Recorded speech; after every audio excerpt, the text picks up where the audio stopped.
ഓ, നല്ല മഴയുടെ ലക്ഷണം. അധികം വൈകാതെ വിത്തുകൾ ഇടണം. നീ വേഗം ചെന്നൈ. ശരിയപ്പാ, ഞാൻ പോകുന്നു. മകനെ, നീ എന്താ ഇവിടെ ഇങ്ങനെ ഇരിക്കുന്നത്? നീ അവന്റെ കൂടെ പോയി അവനെ സഹായിക്കൂ. ഈ അപ്പന്റെ ഒരു കാര്യം ഒരിടത്ത് സമാധാനമായി ഇരിക്കാൻ സമ്മതിക്കത്തില്ല. എനിക്കിത് വയ്യ. നിങ്ങൾ രണ്ടുപേരും ചേർന്ന് വേണം എന്റെ സ്വത്തുക്കളെല്ലാം നോക്കി നടത്തി ജീവിക്കാൻ. ഈ കാണുന്നതെല്ലാം നിങ്ങൾക്കുള്ളതല്ലേ? എനിക്ക് പ്രായമായി വരുന്നു. ഈ വസ്തുക്കളോട് കൃഷിയോടൊന്നും താല്പര്യമില്ല. എന്നെ എന്റെ വഴിക്ക് വിടുക. അതാണ് പോലെ നീ ഇങ്ങനെയൊക്കെ പറയുന്നത്. ഞാൻ പറയുന്നത് അപ്പോൾ മനസ്സിലാകുന്നില്ലല്ലേ? ഞാൻ തെളിയിച്ചു പറയാം. എന്റെ ഷെയർ എനിക്ക് തന്നേക്കും. ഞാൻ അതുകൊണ്ട് പട്ടണത്തിൽ പോയി നല്ല ബിസിനസ്സും ചെയ്ത് ജീവിച്ചോളൂ. അതാണ് എനിക്കിഷ്ടം. അല്ലാതെ അപ്പൻ പറയുന്നത് കേട്ട് ജീവിക്കാനൊന്നും എനിക്ക് വയ്യ. മകനെ, നീ എന്തോ പറയുന്നത്? നിനക്ക് തോന്നിയ പോലെ ജീവിക്കാനാണോ ഈ കാലമൊക്കെയും അധ്വാനിച്ച് ഇതൊക്കെ ഉണ്ടാക്കിയിട്ടേക്കുന്നത്? ദൈവമേ, എനിക്ക് എൻ്റെ മക്കളും എൻ്റെ സമ്പത്തും നഷ്ടപ്പെട്ടു. അപ്പന്റെ പുരാണമൊന്നും എനിക്ക് കേൾക്കണ്ട. എന്റെ ഷെയർ എനിക്ക് തരും. നിന്റെ ഇഷ്ടം അതാണെങ്കിൽ ഞാൻ നിനക്ക് തരാം. പക്ഷേ നീ നല്ലവനായി ജീവിച്ചാൽ കണ്ടാൽ മതി. നിനക്ക് ദീർഘായുസ്സ് ഉണ്ടാകാനും നന്മ ഉണ്ടാകാനും നിന്റെ അപ്പനെ അമ്മയെ ബഹുമാനിക്കുക എന്ന് ദൈവവചനം പറയുന്നുണ്ടല്ലോ. അതൊക്കെ ഞാൻ നോക്കിക്കോളാം. ഇതാ നിന്റെ ഷെയറിന്റെ ഡോക്യുമെന്റ്. നീ എന്താന്ന് വെച്ചാൽ ചെയ്യും. ആ മകൻ തന്റെ കൂട്ടുകാരുമായി ചെലവഴിച്ചു കളയുന്നു.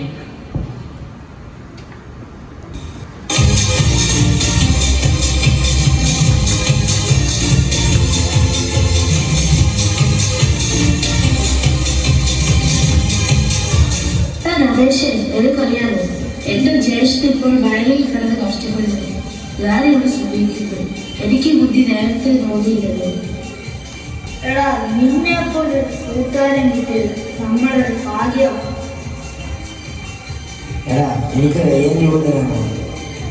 അതിനെന്താ, നിങ്ങൾ എന്റെ കൂട്ടുകാരാണ്. നിങ്ങൾ കൊച്ചിന് കുറവുണ്ടായിരുന്നു. എന്റെ പ്രോബ്ലം വെച്ചു.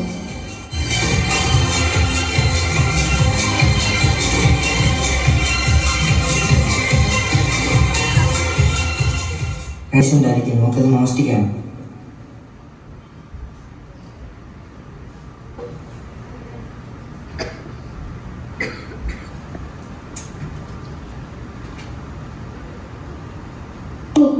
വല്ലാതെ ഉറങ്ങിപ്പോയി.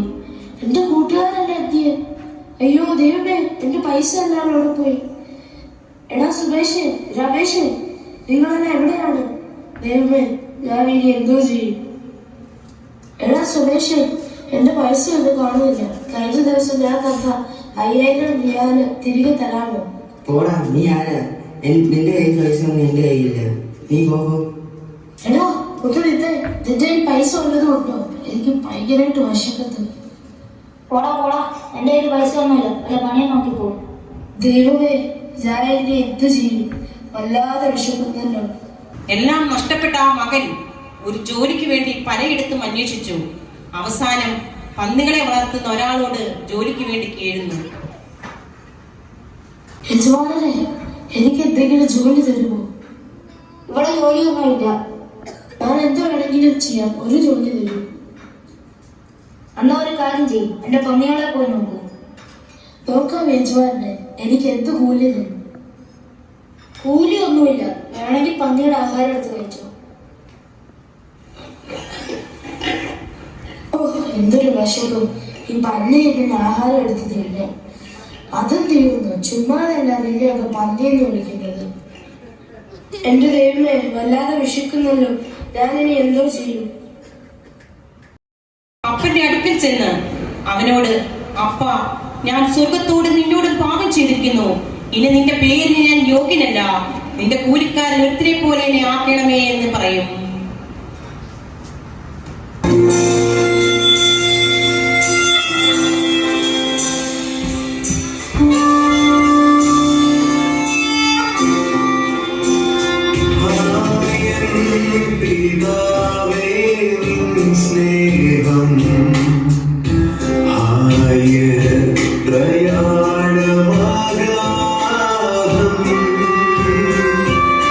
He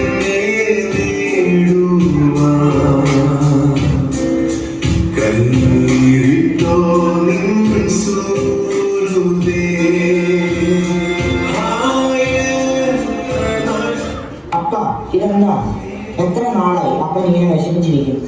വേറെ പണിയൊന്നുമില്ലേ? അവൻ എവിടെങ്കിലും പോയി നശിച്ചു കാണും. അവൻ ഇനി വരുത്തൊന്നുമില്ല. അവൻ പോകട്ടപ്പാ, ഞാനില്ലേ. അവനെ നീ അങ്ങനെ പറയരുത്. എനിക്ക് അവനെയും നിന്നെയും വേണം. അവൻ എന്തെങ്കിലും വരും. അവനെ ഞാൻ കാത്തിരിക്കും. അന്നാണ് നോക്കിയിരുന്നോ? ഞാൻ പോകാം.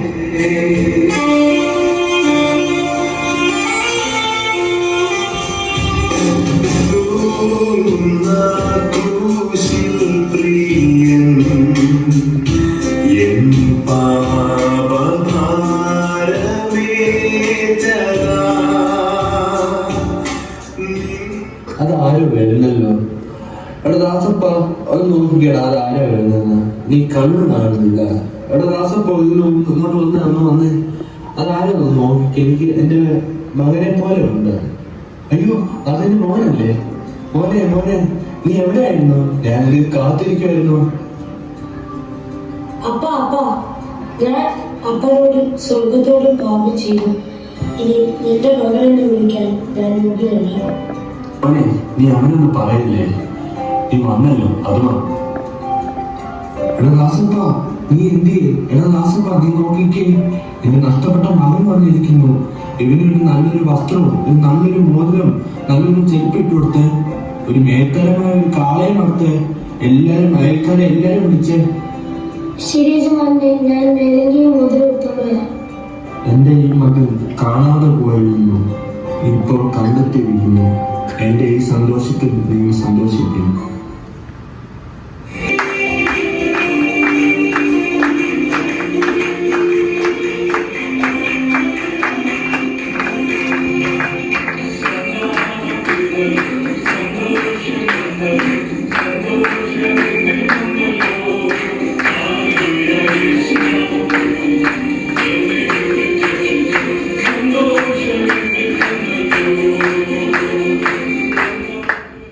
ഇതെന്താണ് ഇവിടെ? എന്താ ഇത്രയും ബഹളം? അപ്പ, ഞാൻ അപ്പൻ്റെ കൂടെ ഇത്രയും നാളിൽ നിന്ന് ഒരു പ്രാവശ്യം പോയി സുഹൃത്തുക്കളോടൊപ്പം ആഘോഷിക്കാൻ ഒരു ആട്ടിൻകുട്ടിയെ പോലും തന്നില്ലല്ലോ.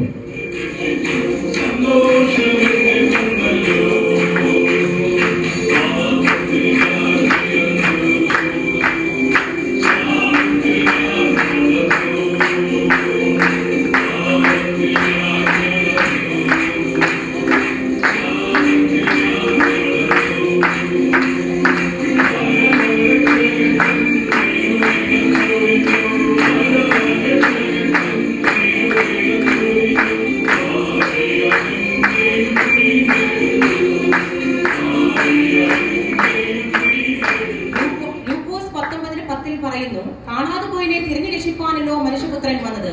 പിതാവായ ദൈവത്തിന്റെ സ്നേഹത്തിന്റെ അടയാളമാണ് തന്റെ ഏകജാതനായ പുത്രനെ നമുക്ക് വേണ്ടി തന്നത്.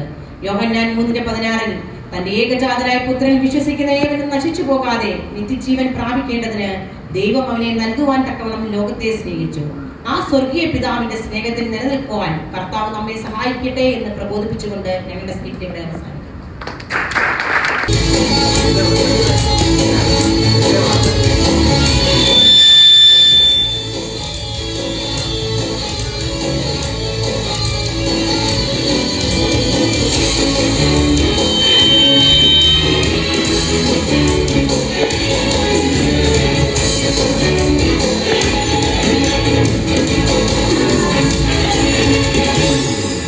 Namaste, Namaste.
la